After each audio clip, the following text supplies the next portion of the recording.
Sa karon nga may ginapangatubang nga pandemic, importante nga halungan gid ang ikayong lawas. Apang hindi lang physical health ang dapat hatagan sa pagtamuda, bangod importante man ang mental health. Paano bala halungan ang aton nga mental health? Una, kinahanglan nga halungan nato ng aton kalawasan kaangay sang pagkaon, pag-ehersisyo, pagtulog kag pagpahuway sang insyakto bangod ang poor physical health ang makaapekto sang modo kag panghuna-huna sang isa ka tawo. Kinahanglan man nga mag-set sang boundaries sa tanan nga bagay, hatagan sang balorang kaugalingon kag iselebrar ang mga kadalagan bisan ano pa ini kagamay. Maayo man sa mental health ang pagpatawad sa isig kapareho. Bangod gina-release ni ang kabugat sa balatsagon subong man ang pagkamapasalamaton. Suno sa research, dako man ang mabulig sa pagpangamuyo sa paglikaw sa stress.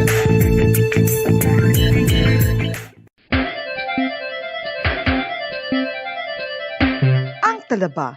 Sino bala ang hindi maganahan magkaon sang talaba? Magluwas sa manamit sini nga sabor, ang talaba ang nagaunod man sa calories, protein, fat, vitamin D, thiamine, niacin, vitamin B12, iron, magnesium, phosphorus, zinc, copper, manganese kag selenium. Isa ini sa mga source ang high quality protein nga nagaunod sang siyam ka importante nga mga amino acids nga kinahanglan sang lawas sang tawo. Nagaunod man ini sa antioxidants nga maayo para sa atay. Apang ang pagkaon sang talaba ang mayara man sa mga risgo. Bangod nagaunod ini sa mataas nga amount sang zinc nga delikado sa kalawasan kon masobrahan. Ang pagkaon sini nga hilaw ang makatuga man sang bacterial infection kag makatuga sang diarrhea, pagsuka, hilanat kag iban pa nga seryoso nga kondisyon. Gani sa pagkaon sang talaba, kinahanglan hagan-hagan lang. Ang husto nga paggamit sang earphones o kon headphones. Kalabanan sa karon, ilabi na sa mga pamatanon ang masaming nga nagagamit sang earphones o kon headphones sa tion sang nagausar sang gadgets. Apang, ano bala kalawig ang aton paggamit sang earphones kag headphones? Nakahibalo bala kamo mga kabombo nga ang tuman kalawig nga paggamit sini ang makatugas ang ear noise o kon acoustic trauma? May pila naman ka tips nga makabulig agud mahalungan naton ang aton dulunggan kag pamatinan. Dapat nga ipabilin nga yara lang sa 60% ang volume sang aton nga mga earphones o kon headphones. Likawan nga masobra sa 4 to 5 ka oras ang tayuyon nga paggamit sang earphones o kon headphones. Magtala na sang 15 minutos nga break matapos ang isa ka oras sagod nga makapahuway ang aton palamatinan. Masami nga tinuan ang earphones o kon headphones kag mas maayo nga gamiton ang duha ka earpiece sang aton nga mga earphones.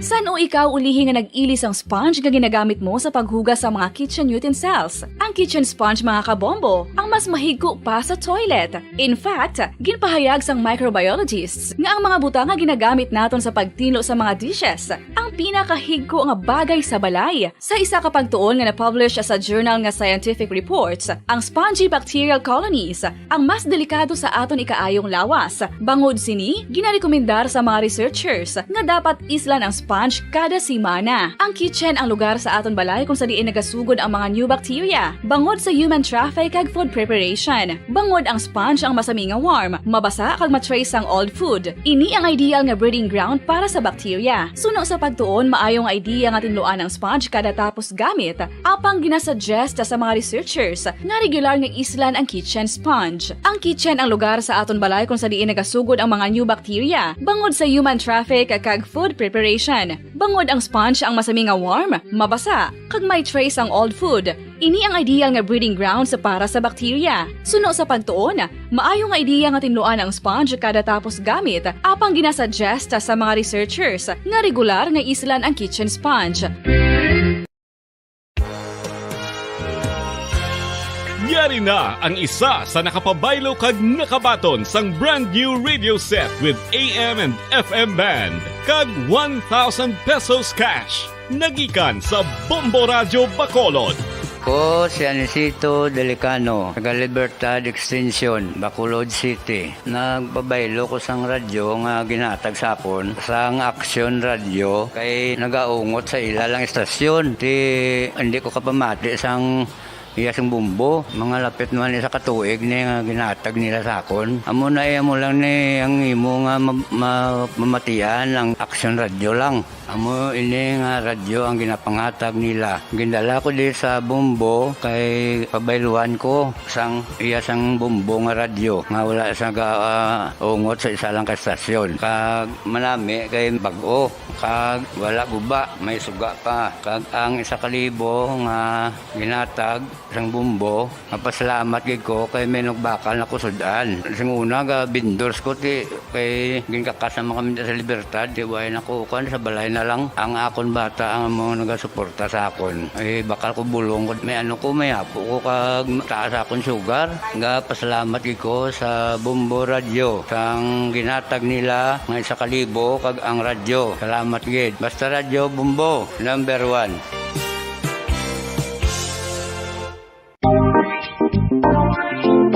Mga kabombo, nakahibalo-bala ka mo? Naghampak na sa 3 million ang natapikan sang COVID-19 sa Pilipinas. Mataas sa gihapon ang active cases sa bugos nga pungsod. Kag 50 mil na ang mga nagtaliwan. Tataguyod ng katotohanan, 5 dekada nang nagtatanggol sa mga mamamayan. Patuloy na nagsasaliksik at mabilis maghatid ng mga balitang siksik at malaman. Patuloy na nangunguna sa mga issue, drama, promo at serbisyo publiko. Ito ang Bombo Radyo Bacolod, ang pambansang radyo ng Pilipinas. Fast Paradyo Bombo! Philippine Standard Time, in punto las 6 sa Takna Saga. Bombo Radyo Bacolod. Fast Paradyo Bombo!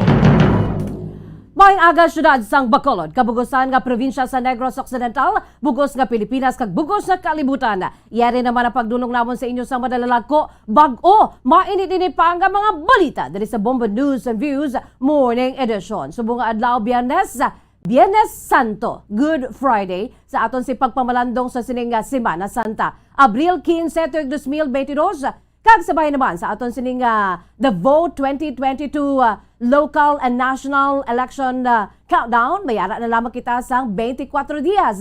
24 dias na lamang nabilin antes ang 2022 national and local elections. Mga kabombo, una kita sa aton sining mga headlines. Sa aton sining top story of the day, Pope Francis nagpanumdum sa mga kaparian nga bukasyon sa simbahan ang magpalapnag sang ebanghelyo. Sa atong balita lokal, Bishop Patricio Buzon naglaom nga updan sa mga tumulo sa Jesucristo tubtub sa kamatayon kag pagkabanhaw. Bacolod Traffic Authority Office handa na sa mga dalan nga labayan sang prosesyon kadungan sang Biyernes Santo. Samtang miyembro naman sang NPA nga napatay sa engkwentro batok sa mga soldado sa Himamaylan kahapon, wala pagihapon nakilalan. Isa ka miyembro sang NPA patay sa engkwentro batok sa militar sa Sibulan, Negros Oriental. Hubog nga lalaki nga ginanod sang baha sa suba sa Sagay, nakit-an nga patay na.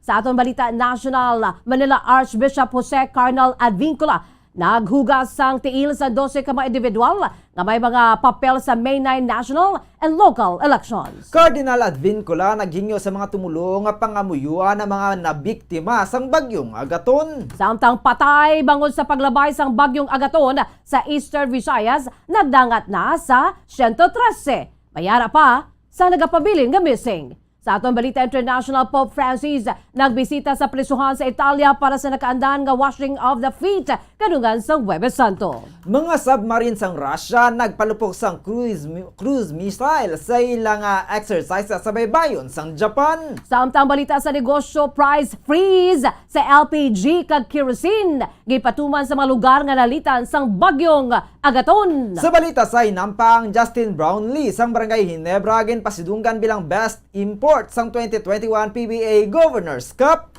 Balita sa entertainment, espekulasyon nga bulagay na sanday Moira de la Torre kag bana nga si Jason Hernandez gintapos sa singer. Sa balita espesyal, pagpati sa anting-anting, nagatuhaw naman subong nga Semana Santa, paano ini nagsugod? Bantayan, dugay-dugay.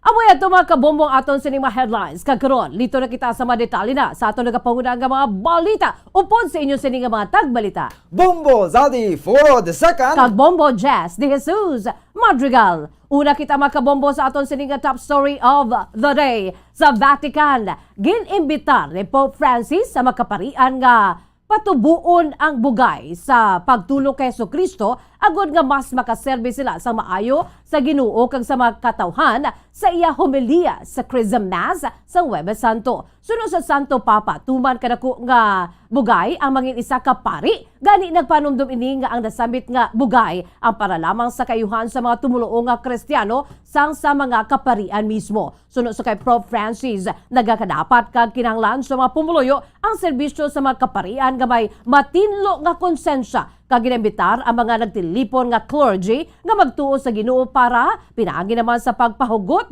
kag pagpahanugot sa ila mga kaugalingon nga palanggaon kag patawaron sang Ginoo. Sa iya sini nga homily sa Chrism Mass ang Huwebes, nag-focus ang Santo Papa sa bersikulo nagikan sa Gospel ni Luke na tuhoy sa pagtulok kay Jesucristo. Sunod sa iya kon magabalik na ang Ginoo, ang tanan nga mga mata ang magatulok sa ginlansang kag nabanhaw nga Dios kag magaduso sa tanan nga siya ang simbahon. Iduga man sini nga makilalaan sang katawhan ang Ginoo kag subong makilalaan sang tagsa-tagsang ila mga kaugalingon. Ginpasalamatan man sini ang Ginoo hindi lamang bangod sa mabugay nga iya ginhatag kundi kasubong man sa pagpakita sa iya sa mga temptasyon nga sarang nga mapangatubang agud ini ang malampuwasan. Fissare gli occhi su Gesù. Fixing our eyes on Jesus is a grace that we as priests need to cultivate. At the end of the day, we do well to gaze upon the Lord and to let him gaze upon our hearts and the hearts of all those whom we have encountered, not as an accounting of our sins, no, but as a loving act of contemplation in which we review our day with the eyes of Jesus, seeing its graces and gifts and giving thanks for all that he has done for us. Ang kamahin sang homily ni Pope Francis, pinaagi naman sa interpreter.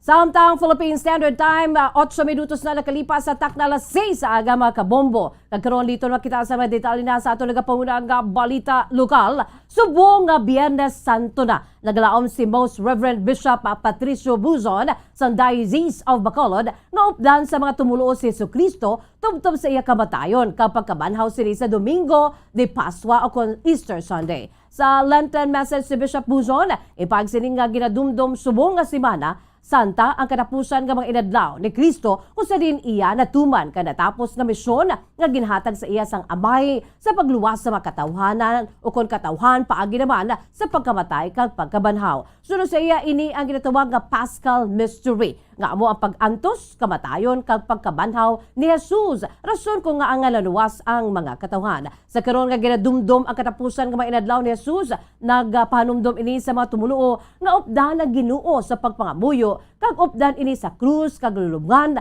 agud nga makaupod man sa iya sini nga pagkabanhaw. Naglaom si Bishop Buzon nga magaupod ang mga tumuluo kay Kristo subong nga Semana Santa tubtob sa adlaw sang pagkabanhaw. Gani magpatigayon sang mas matuod nga pagpamalandong. Sa sini nga mga adlaw nga kita nagadumdum sa katapusan ng mga adlaw ni Jesus, aton siya updan. Paagi sa aton pagpamalandong kag pangamuyo, I really hope that we follow the ancient tradition of keeping the Holy Week, holy days, days of prayer and reflection, and days during which we accompany Jesus to the cross and to the tomb, so that with Him we also share in His resurrection.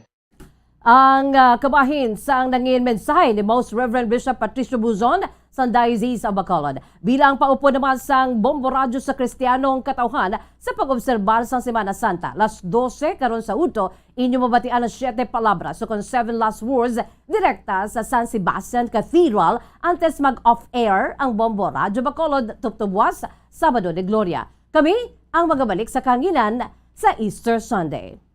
Samtang preparado na ang Bacolod Traffic Authority Office o kon bitaw sa mga dalan nga labayan sang prosesyon kadungan sang Biyernes Santo, Abril 15, suno kay Dennis Perma, pinuno sang administrative section sang bitaw, may traffic enforcers nga nakadeploy na sa hindi magnubo 12 ka mga simbahan sa syudad, bangod kinaanda na ang pagdagsa sa mga tumulo para sa duaw kag bisita iglesia, suno kay Perma ginhatagan sang prioridad ang dalagko nga simbahan, kang isang San Sebastian Cathedral, Carmelite, Redemptorist Church kag Lupit Church, bangod nagpagwa sang advisory nga mayara sang prosesyon sa Biyernes Santo, nakahanda naman ang deployment diri ilabi na nga magadungan ang iya sang Katoliko kag Aglipay. Ang ruta sang Aglipay ang magasugod sa Dalan Burgos, manaog sa Rosario, padulong sa Araneta kag pabalik sa Burgos. Ang ruta naman sang prosesyon sang Katoliko ang magasugod sa Dalan Rizal, padulong sa Lacson, Libertad, Araneta kag mabalik sa Cathedral. Suno ay Perma handa ng deployment plan para diri kun sa diin si raduhon temporaryo ang Dalan Araneta kung magwa na ang ulo sang prosesyon sa awing. Bangod sini ginaabisuhan ng mga motorista nga maglabay sa Dalan Lizares. Well, ang Katoliko usually lang a route from Rizal, Lacson, Luzon, Libertad, then Araneta, balik sa Katedral. So, ang gina-advise namon in case may aragin man, kiti na kami sa amon nga deployment plan, ang Araneta Street, kung magsulod ka pa plaza, nang pag na-i-close na namon, temporary, kung magwa ng ang ulo sa prosesyon dira sa may awing.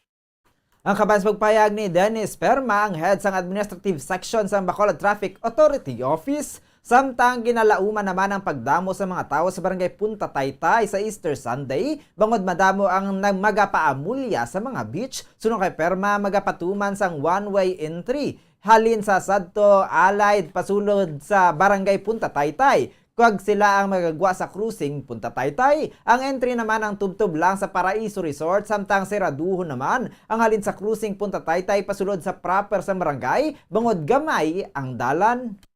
One way kita dira from the Jollibee or Allied bala, formerly Allied, no? Ang Jollibee na subong pasulod to Punta Taytay, so magwa sila dito sa cruising Punta Taytay sa tiyak nga side.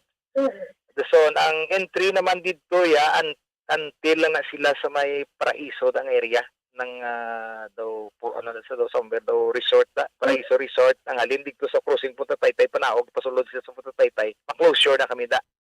Ang dugang pahayag ni Dennis Perma, head sang administrative section sang Bacolod Traffic Authority Office. 13 minutos na nakalipas sa taklalas 6 sa aga mga kabombo sa aton sininga Philippine Standard Time. Dugang nga balita lokal. Tubtob sa karon wala pa makilalaan matudtuon nga identity sa napatay nga katapos sa New People's Army sa enkwentro kahapon sa 94th Infantry Battalion sa Philippine Army kahapon sa aga sa Sitio San Juan, Barangay Karajuan sa syudad sa Himamalan, diri sa probinsya sa Negros Occidental. Nibulaan nga napatay ang nakilala lamang kay Ka Johnny. Sunod sa Brigadier General Inocencio Pasaporte, ang commander sa 303rd Infantry Brigade, sa karon wala pa sa himata nga nagpalapit, agud nga i-claim ang bangkay nga yara sa karon sa punerarya sa syudad sang Himamalan. Payag ni Pasaporte nga si Ka Johnny ang katapos sang Special Partisan Unit ukon ang sabahin sa Sparrow kag squad leader sa Sentro de Gravidad ukon SDG Platoon sa Central Negros 2 Guerrilla Front sang makawala nga grupo. Patag sang Army Commander, nga padayon na ila sini nga pagpadigayon sang combat operations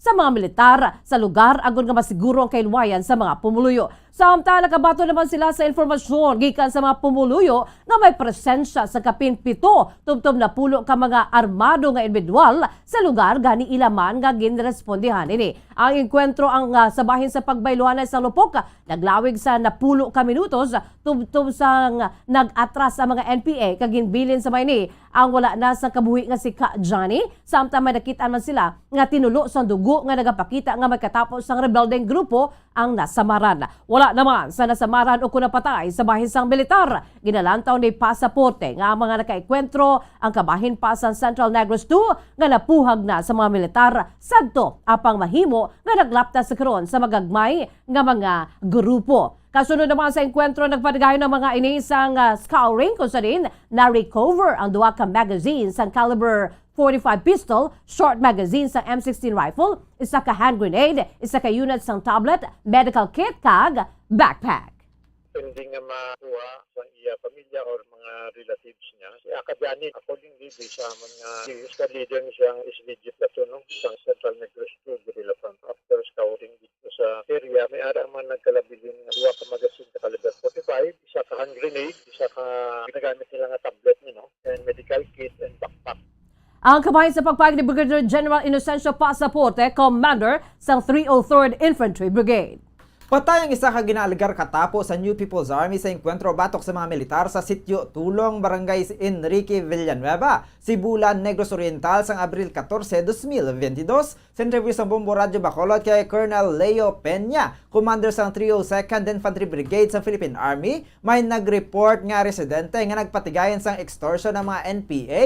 Kagilinan niya ginrespondihan sang 11th Infantry Battalion. Sunod kay Peña, nakaenkwentro sang tropa ang 12 ka mga miyembro sang CPP-NPA alas 8 sang aga, kag nagdugay ang pagbayluhan isang atake sang 15 ka minutos. Pasado alas 2 sang hapon, nadiskobrehan sang tropa ang bangkay ni Jonard Salo, team leader sang remnant sang nadismantle nga grupo sang asawa ni Marisa Ragay nga ginapangita man sang tropa. Na-recover man sa lugar ang isa ka M14 rifle, isa ka M16 A1 rifle, isa ka KJ9 rifle, 3 ka rifle grenade, 5 ka mga IED o anti-personal mine, napulo ka 12 gauge ammo shotgun, 3 ka mga magazine sang M16, isa ka M14 magazine, isa ka KJ9 magazine, 4 ka mga M203 ammo, mga dokumento kag 12 ka mga backpacks. Sunod diri apisar nga 7 pa na lamang ang remnant santo sa ilang official records. Ginalantaw nga nakapang-recruit ang mga inikan nega-training sa lugar. Wala naman sang may nasamaran sa tropa sang gobyerno.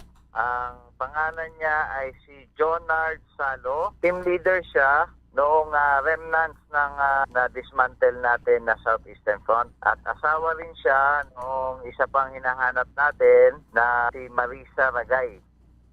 Ang kaban sa pagpayag ni Colonel Leo Peña, Commander sa 302nd Infantry Brigade sang Philippine Army.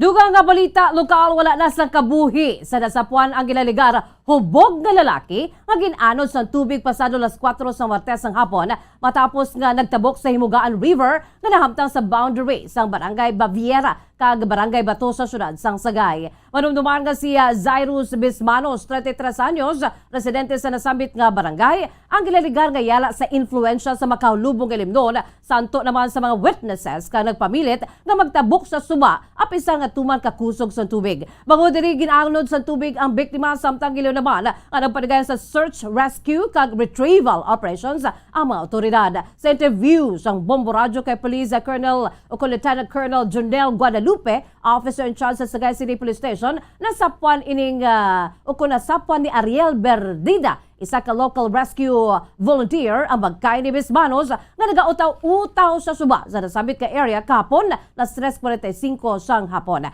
Ginpakigangutan naman nila ang pamilya sang sini kag nagclaim na ang iya sini nga bangkay. Nakita siya doon sa area na ng Baviera, Barangay Baviera. Nakita ito ng mga natin doon, yung mga local rescue volunteers. From there, inirecover ng ating local rescuers, yung army, saka yung mga tropa natin. So, dinala dito sa hospital and pinakalas natin, dadalhin foreignaria doon sa Cadiz. Ang kabay sa pagpahing ni Police Lieutenant Colonel Junel Guadalupe, officer in charge sa Sagay City Police Station. Nagabot na kahapon sa Bredco Port ang mga vote counting machines o VCMs nga pagagamiton sa Bacolod City in Negros Occidental para sa balabuton nga May 9, 2022 elections. Ang mga nagabot ang ginabugusan sang 2,906 ka mga VCMs kung sa diin 450 diri ang para sa syudad sa Bacolod. Kaya ang nabili ng pagagamiton sa Negros Occidental, nalakip naman diri ang mga ginduga nga contingency machines in kaso nga may malfunction nga mga VCM sa adlaw sang piniliay. Sugata mismo ni Bacolod City Election Officer Attorney Rivo Sorbito, Negros Occidental COMELEC Supervisor Roberto Salazar, mga katapos ang Armed Forces of the Philippines o AFP, Bacolod City Police Office o BCPO, kag Negros Occidental Police Provincial Office o NOCPO, ang pagdungka sa mga makinarya sa Bredco Port. Ginsiguro man sa mga ining kaupod na sang representatives ng F2 Logistics nga responsable sa pagbiyahe sa mga VCMs, nga hilway ang mga ini nga mabiyahe padulong sa natalana nga warehouse, magluwas sa VCMs kalakip man sa shipment ng iban pa nga mga election-related materials. Madunduman nga tinalikdan pa nga bulan na preparar na ang paghahamtangan sa mga election equipments apang ang lokasyon sini ang wala na ginwaragwag. Agud masiguro ang security sa mga kagamitan. Ang mga ini ang paggabantayan man sa mga kapulisan gikan sa BCPO kag NOCPO.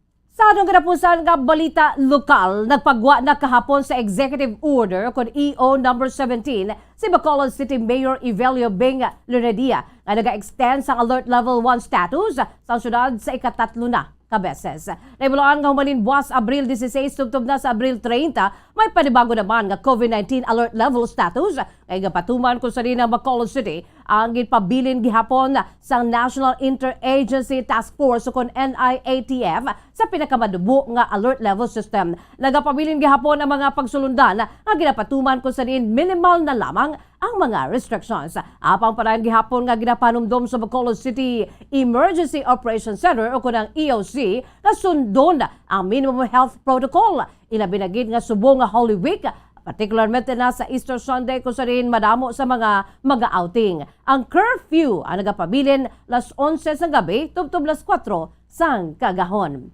Philippine Standard Time, 21 minutos na nakalipas sa takla las 6 aga mga kabombo, kagamuyad to ang mga kaundan sa aton sinigapangunan nga mga balita sa aton sini top story of the day at subong man sa aton sinigapangunan nga mga balita lokal. Mga detalye naman sa aton nagapangunan nga balita national kag iban pa nga mga dalalagko nga mga balita aton panumbalikan pagkatapos gid lamang sini. Bombo Radyo Bacolod. Number 1! Basta Radio Bombo!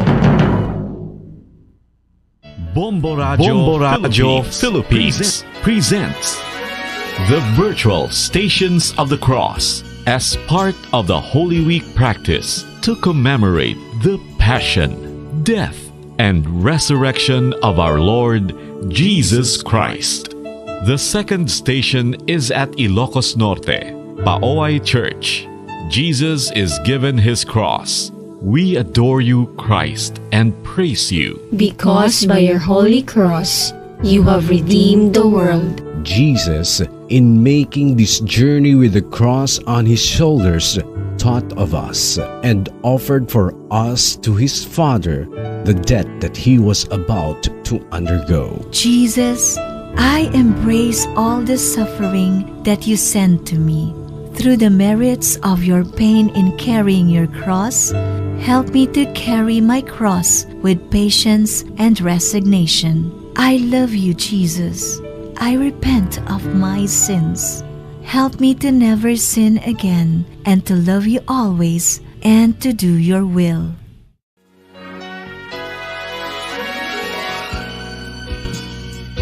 You have just participated in the virtual Station of the Cross. This is Bombo Radio Philippines' way of celebrating a solemn yet safe Holy Week in these times of pandemic.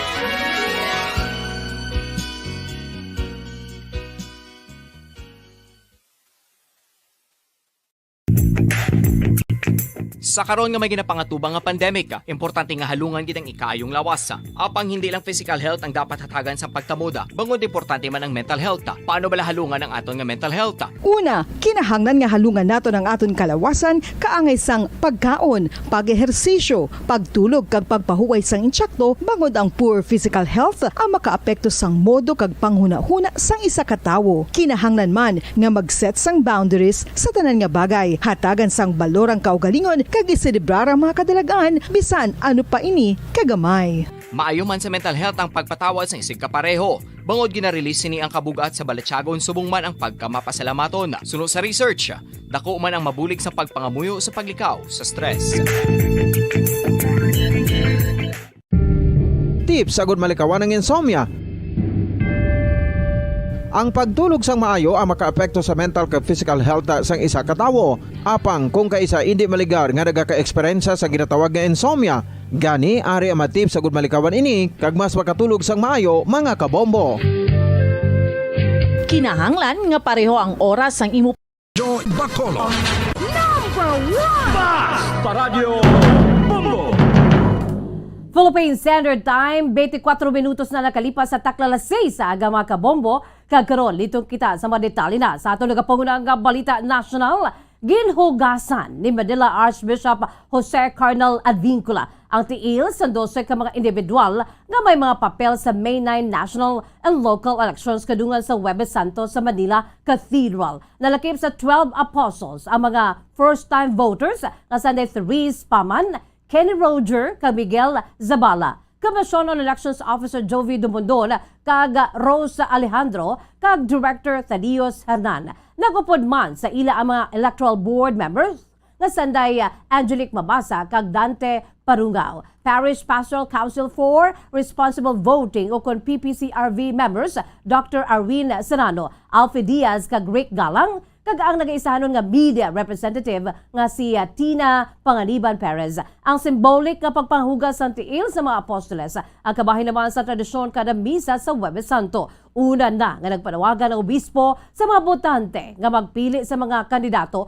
nga maga-improbar sa kabuhi sa mga pumuluyo ilabi na gid sa mga pigado kag ginakabig vulnerable. Sunod sa kay Catholic Bishops Conference of the Philippines o kon CBCP President kag Caloocan Bishop Pablo Virgilio David, kinahanglan sang pungsod ang competent nga mga pinuno kag mamalidha nga may sensiro nga intensyon nga magserbe sa kaayo sang komunidad.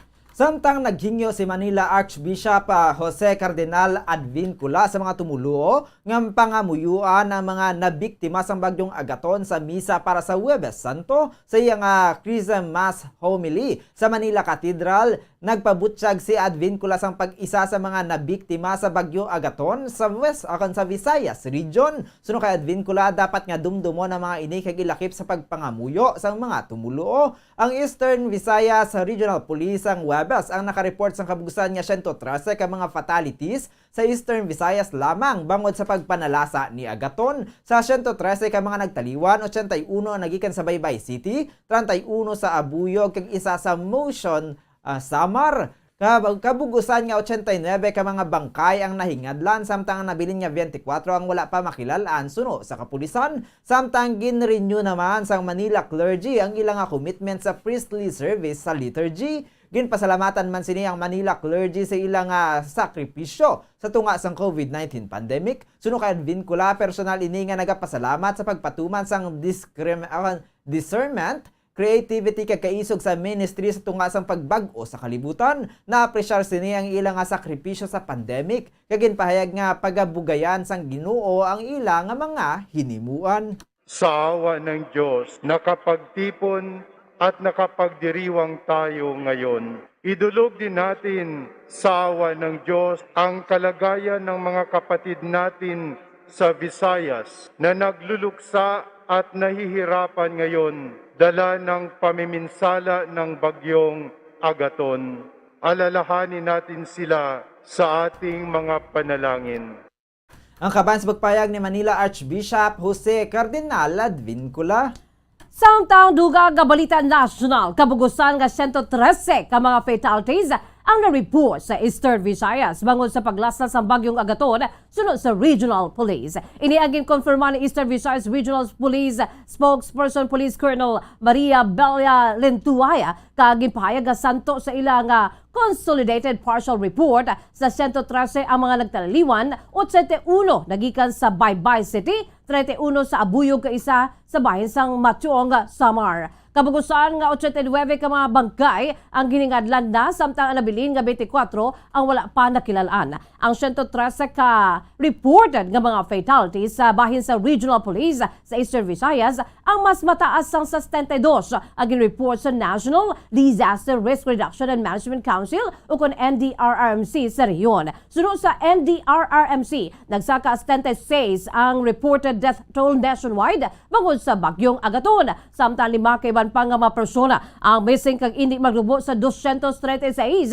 ang mga napilasan suno kay Renduaya.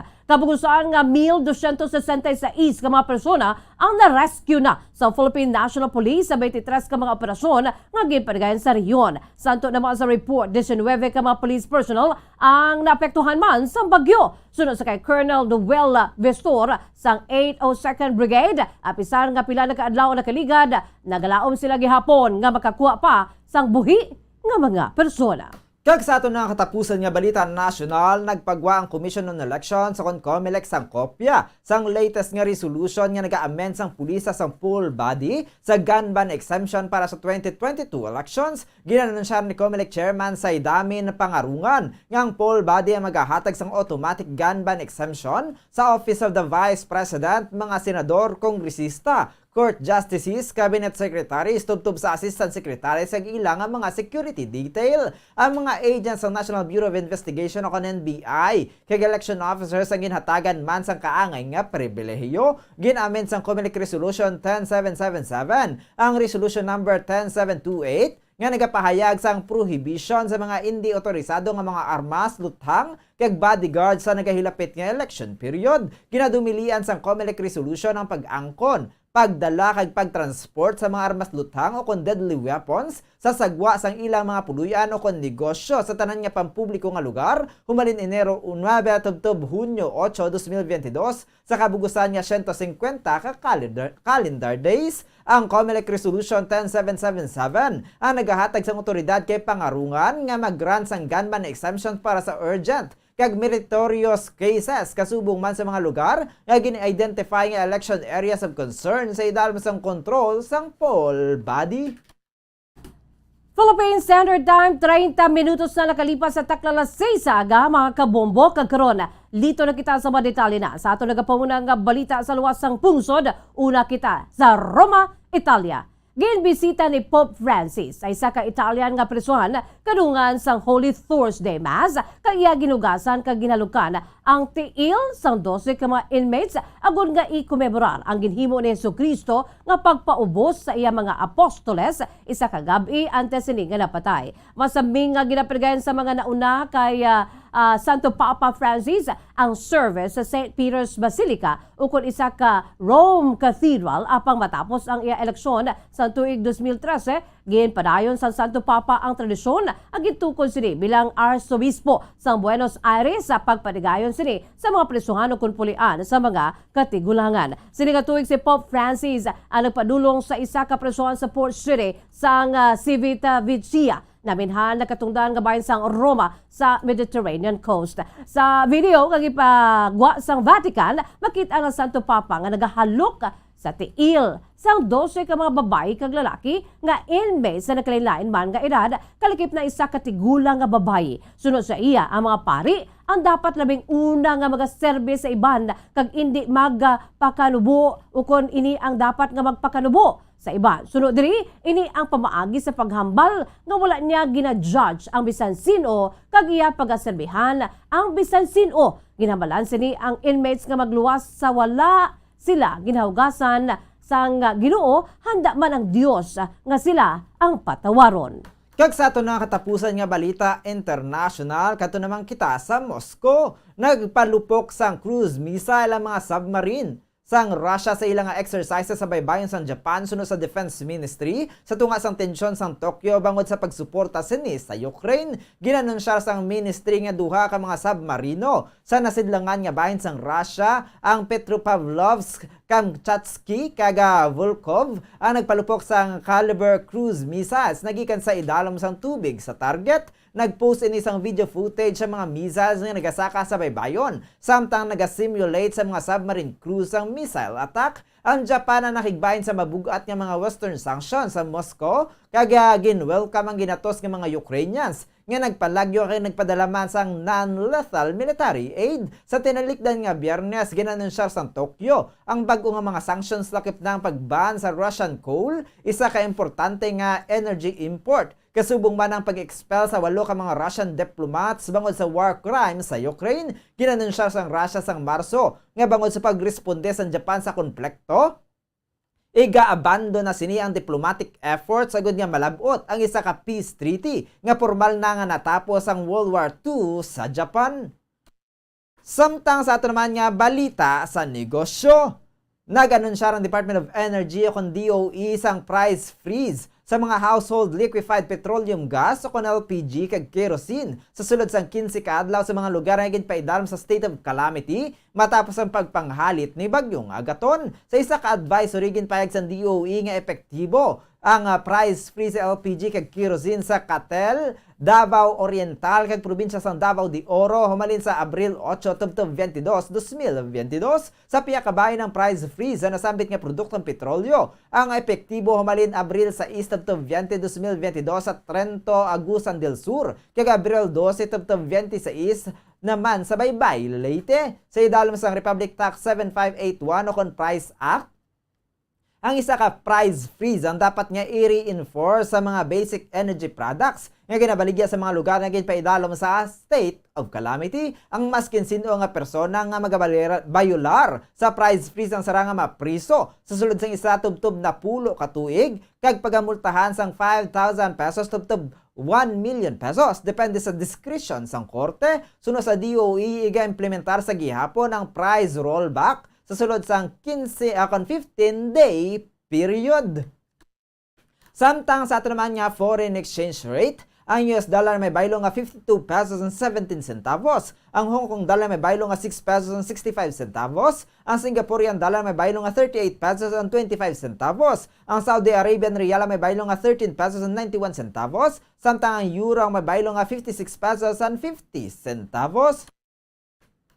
Samtang sa average naman nga presyo sa produktong petrolyo nagikan sa Caltex, Shell kag Petron stations, ang unleaded na nagabalor sang 66 pesos and 55 centavos, tubtob 67 pesos and 85 centavos, ang premium na nagabalor 67 pesos and 30 centavos, tubtob 71 pesos and 35 centavos, ang diesel na nagabalor sang 69 pesos and 8 centavos, tubtob 70 pesos and 67 centavos. Samtang sa ato naman nga balita sa hinampang, ginpasidunggan bilang Best Import sa 2021 PBA Governors Cup si Justin Brownlee sa Barangay Ginebra. Apisar nga makaapat ka beses na ini nga nakaangkon sa PBA Championships, humalin sang siya nagsulod sa Barangay Ginebra sa 2016. Makaisa lamang ka beses nga ginkalala bilang Best Import si Brownlee. Pang ini ang nagbago sang Miyerkules ang gabi sang ginbaton sang Ginebra Reinforcement ang Bobby Parks Trophy. Si Brownlee ang may average nga 30.1 points, 11.2 rebounds, 5.4 assists, 1.7 steals, kag 1.6 blocks sa semifinals. Mas nangin espesyal ang awards ang natapos ang Gene King sa Ginebra Kings ang Meralco Boats sa Game 4 ang finals na ginapatigayon matapos ang madasig nga awarding ceremony sa Araneta Coliseum. Si Brownlee ang nakakuha sang 27 ka puntos, samtang ila ginapangunahan si Scottie Thompson ang ginkilala nga bag-o nga best player of the conference sang 95-84 nga kadalagan sang Ginebra. Suno kay Brownlee, malipayon ini nga nagdaog sa ila grupo kag bonus na lamang ang pagkilala sa iya bilang Best Import nga award. Si Brownlee ang kilala na bilang isa sa mga best import sa maragtas ng PBA apang matapos makuha ang ikaduha nga Bobby Parks Trophy. Nalakip na ini sa elite list sa mga foreign reinforcements. Philippine Standard Time, 38 minutos na kalipas sa tak na alas 6 sa aga mga kabombo. Kagkaroon, lito kita sa aton sininga showbiz news.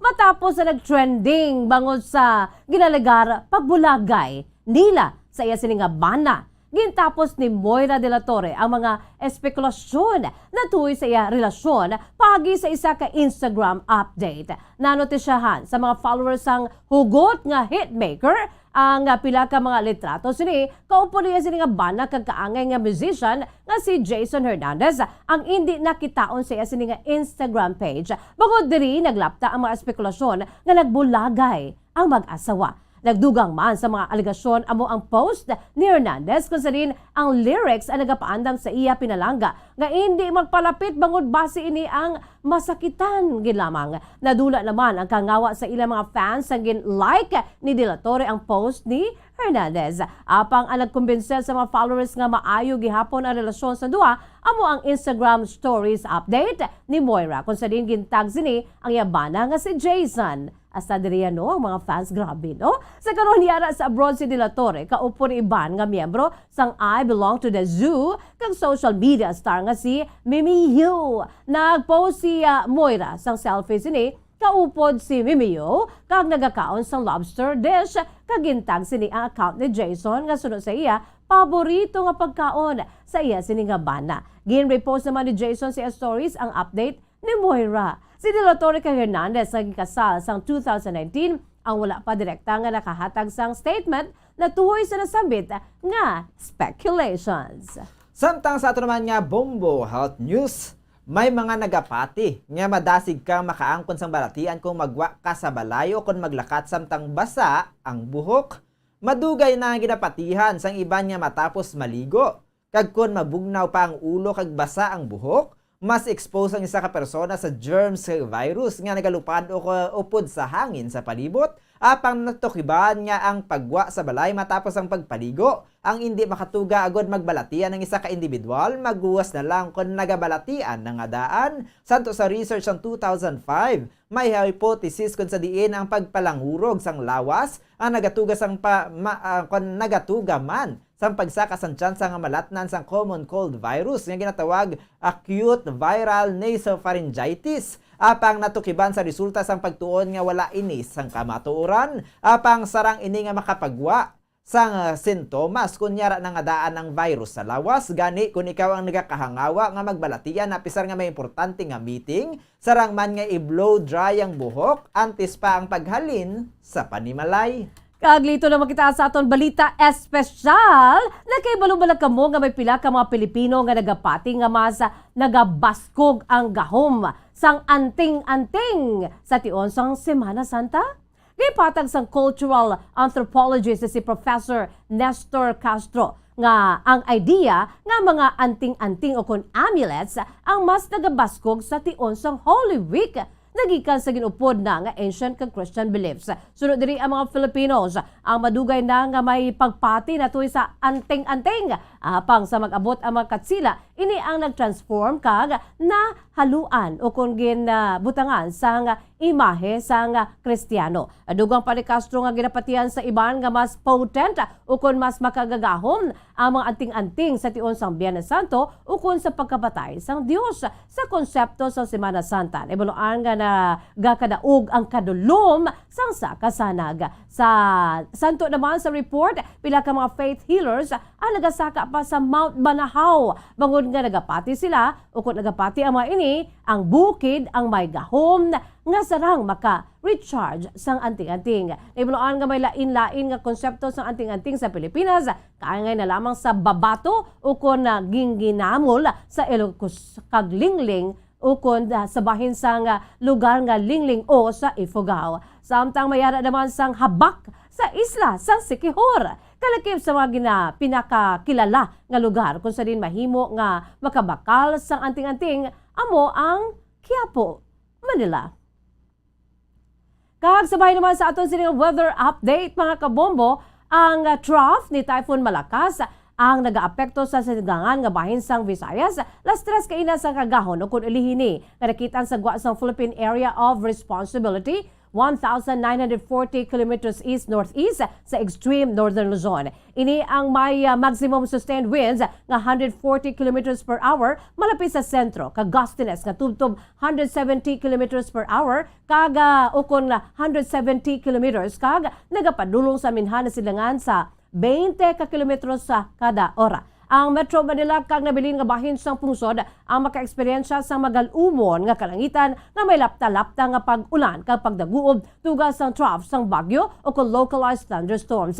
Ang Northern Luzon ang maka-eksperyensya sa kasarangan tubtob makusog nga paghuyop sang hangin sa naminhan na silangan tubtob naminhan. Ang nabilin nga bahin sang Luzon ang maka-eksperyensya sa mahinay tubtob sa kasarangan kag paghuyop sang hangin sa naminhan tubtob naminhan nakatungdan. Ang Visayas kag Mindanao ang maka-eksperyensya sa mahinay tubtob kasarangan nga paghuyop sang hangin sa naminhan nakatungdan tubtob nakatungdan. Ang baybayon ang may mahinay tubtob kasarangan nga pagbalod. Sa bahin sa temperatura ang Metro Manila yara ini sa 26 to 33 degrees Celsius. Ang antad sa temperatura may 24% sa tsansa na bahin naman sa pagulan kag ang hangin yara sa kabagsugon nga 2 kilometers per hour partly cloudy. Sa Kawayan, 23 to 32 degrees Celsius ang antad sang temperatura. 53% ang tsansa sa pag-ulan. Ang hangin ay makibasigon nga 0 km per hour, mostly cloudy. Samtang sa Iloilo naman, 24 to 31 degrees Celsius ang antad sa temperatura. 7% ang tsansa nga mag-aulan diri. Ang hangin yara sa Kabaskugon nga 2 km per hour, mostly cloudy. Sa Davao, 22 to 32 degrees Celsius ang antad sang temperatura. 2% ang tsansa sa pag-ulan. Ang hangin ay makabasgon nga 2 km kada oras, mostly cloudy. Kahag diri sa City of Smiles, Bacolod, yara kita sa 24 to 33 or 30 degrees Celsius ang antad sa temperatura. 7% ang tsansa nga mag-aulan. Ang hangin yara sa Kabaskugon nga 5 km per hour, mostly cloudy. Ang adlaw nagbutlak las 5:38 subong aga kag magatunod las 5:59 karon sa Kasisidmon. Philippine Standard Time 44 minutos na nakalipas sa takna las 6 sa aga mga kabombo. Kagaboyad to ang amon sila pagdulong sa inyo sa madalag ko bag-o. Mainit-init pa ang mga balita diri sa Bombo News and Views Morning Edition. Subong nga adlaw nagapamalandong kita Biyernes Santo petsa 15 sa bulan sa Abril tuig 2022. Kag sabay naman sa aton sini The Vote 2022 Election Countdown, mayala na lamang kita 24 dias antes ang 2022 national and local elections. Kag standby na kamo sa masunod nga programa, ang Bombo Report 2nd edition upo naman sa kay Bombo Erlin Bayonita. Kag sa gihapon nini ang inyong mga tagbalita. Bombo Zaldi Foro the Second. Kag Bombo Jazz de Jesus Madrigal. Para sa pambansang radyo ng Pilipinas, consistent overall, number 1 sa Bacolod, Basta Radyo Bombo! Sabay naman sa aton sininga news analysis, agin padala sa aton maukod na tagpalamati, pagkabasaw ni Bombo Daniel Acciones, ang aton sininga news analysis may tigulo na tubos nga kasalanan. Subong adlaw magadumdum kita sang pagpalansang ni Kristo. Diyos nga nagpakatawo agud magtubos ang kasalanan sa mga tawo. Kabayang iya paganto sa bukid sang Kalbaryo, dumdumo naton nga mga Kristiyano. Gintubos niya kita sang aton mga kasalanan. Sang iya mili nga dugo kita ang hirugasan. Dapat matuno naton ang gintanay niya nga kaluwasan. Agud to kung mapatay kita upod kita sa iya ginharian. Gintapos niya ini sa krus ang sakripisyo. Agud magmalig-on kita sa aton pagtuo. Kabuhi naton sa iya dapat itugyan bilang kabayaran sang mabugat nga krus nga iya ginpasan. Kabay sa sining Semana Santa, santa ibalik naton ang pagpasalamat sa iya, paagi sa pagbasa sang aton sa tagsa ka Biblia. Agud magtubo kita sang butang espirituhanon, kag siya ang Dios nga dapat naton kilalahon. Ang inay panguna-una pananawan ginpadala ni Leo Seralbo sa Barangay Mansilingan, Bacolod City. Sa mga tagpalamati sang Bombo Radyo Bacolod, pwede man kamo magpadala sang inyo panghuna-huna kag pananawan sa Bombo News and Views Morning Edition. Care of DYWB Bombo Radyo Bacolod, CBS Development Corporation Building, Lacson Street, Mandilagan, Bacolod City. O kung pinaagi man sa email address sang Bombo Radyo Bacolod, bombo_bacolod@bomboradyo.info. Bombo Radyo Bacolod.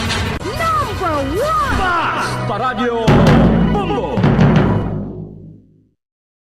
Bombo Radio Philippines presents the virtual Stations of the Cross as part of the Holy Week practice to commemorate the Passion, Death, and Resurrection of our Lord Jesus Christ. The third station is in Cebu, the Basilica Minore del Santo Niño and Chapel of the Holy Relics, Tabor Hill, Cebu City. Jesus falls down for the first time. We adore you, Christ, and praise you. Because by your holy cross, you have redeemed the world. Jesus fell for the first time under his cross. He had been scourged and had a crown of thorns on his head, and the soldiers hit him. He was in so much pain he could barely walk, but he had to carry the heavy cross. Jesus, the weight of my sins adds to your suffering and makes it infinitely worse. Through the merits of your first fall, Deliver me from falling into mortal sin. I love you, Jesus. I repent of my sins. Help me to never sin again and to love you always and to do your will.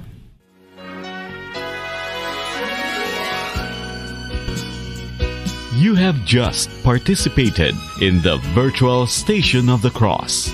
This is Bombo Radio Philippines' way of celebrating a solemn yet safe Holy Week in these times of pandemic.